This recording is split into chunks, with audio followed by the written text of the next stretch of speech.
Hello बच्चों, हम लोगों ने डिविडेंड डिसीजन को स्टार्ट किया था और उसके 2-3 फैक्टर डिस्कस किए थे। आज हम लोग डिविडेंड डिसीजन के फैक्टर्स को आगे बढ़ाते हैं। तो देखिए नेक्स्ट फैक्टर क्या है, कैश फ्लो पोजीशन। ध्यान से समझिएगा। Paying dividend means outflow of cash. Companies declare high rate of dividend only when they have surplus cash.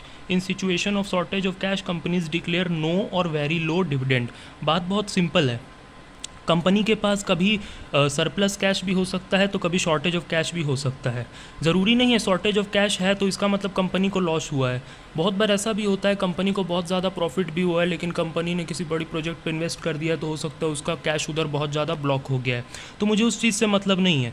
Company के पास अगर सफिशिएंट कैश अवेलेबल है तभी company high rate of dividend या डिविडेंड डिक्लेयर कर सकती है। अगर कंपनी के पास शॉर्टेज ऑफ कैश है तो कंपनी बहुत कम या फिर ना के बराबर या फिर डिविडेंड डिक्लेयर नहीं करेगी।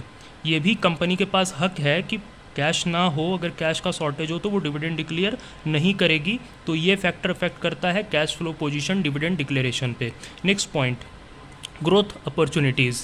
क्या है next point? Growth opportunities. If company has number of investment plans, then it should reinvest the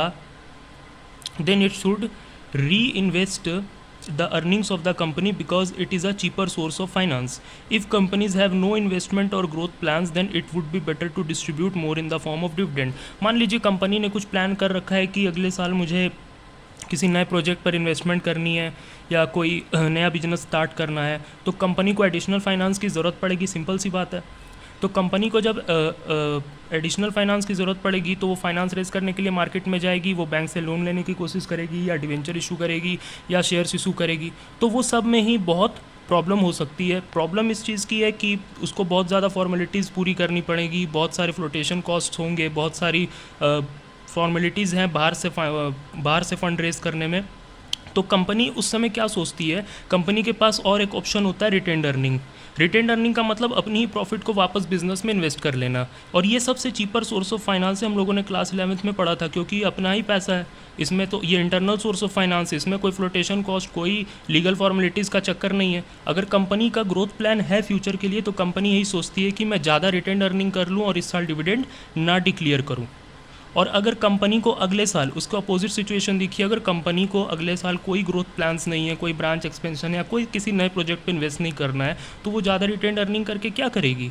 वो उस समय ज़्यादा डिविडेंड डिक्लेयर कर देगी शेयर होल्डर्स को। और अगर कोई ग्रोथ प्लान्स है, कोई ब्रांच एक्सपेंशन करना है फ्यूचर में तो वो सोचेगी कि मैं ज़्यादा रिटेन्ड अर्निंग कर लूँ, क्योंकि रिटेन्ड अर्निंग मेरे लिए फाइनेंस का काम करेगा और वो सबसे चीपर होता है। उस केस में कंपनी लो डिविडेंड डिक्लेयर करेगी।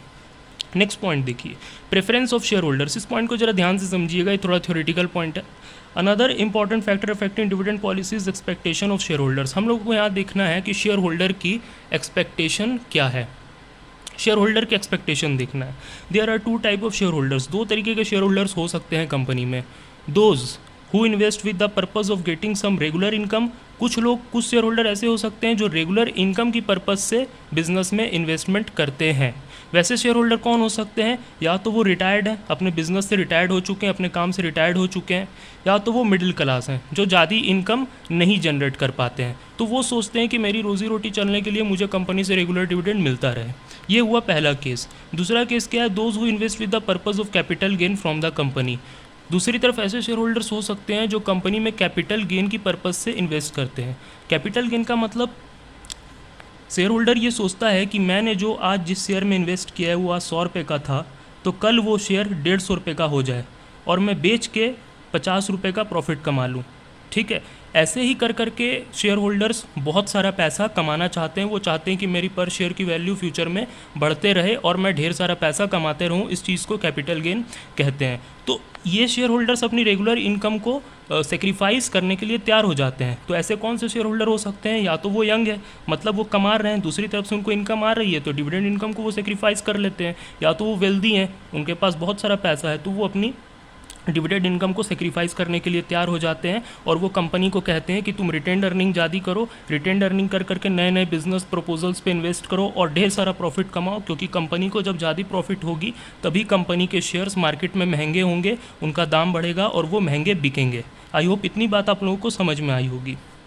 If the majority of shareholders are of the former type, अगर कंपनी में ज़्यादा शेयर होल्डर्स रिटायर्ड या मिडिल क्लास वाले हैं, मतलब ये क्लास वाले हैं, तो कंपनी ज़्यादा डिविडेंड डिक्लेयर करेगी, क्योंकि उनकी एक्सपेक्टेशन के हिसाब से कंपनी को चलना पड़ेगा। उनके पास रेगुलर इनकम का ज़्यादा साधन नहीं है, तो वो डिविडेंड के तौर पर अपनी रेगुलर इनकम चाहते हैं। और अगर कंपनी के पास सेकंड कैटेगरी वाले शेयर होल्डर्स ज़्यादा हैं, इसलिए मैंने यहाँ पर वाइस वर्सा लिख दिया है, सेकंड कैटेगरी वाले शेयर होल्डर्स ज़्यादा हैं, यंग और वेल्दी शेयर होल्डर्स ज़्यादा हैं, तो कंपनी रिटेन अर्निंग ज़्यादा कर सकती है, क्योंकि वो लोग सेक्रीफाइस करने के लिए तैयार हैं अपनी डिविडेंड इनकम, उनको फ्यूचर में कैपिटल गेन चाहिए, तो कंपनी रिटेन अर्निंग ज़्यादा करेगी इस केस में, डिविडेंड कम डिक्लेयर करेगी और अपना उस प्रॉफिट को वापस बिजनेस में इन्वेस्ट करके अपनी प्रॉफिट को बढ़ाने की कोशिश करेगी, और शेयर्स के दाम मार्केट में बढ़ पाएंगे कंपनी के तभी जब कंपनी को ज़्यादा प्रॉफिट होगा।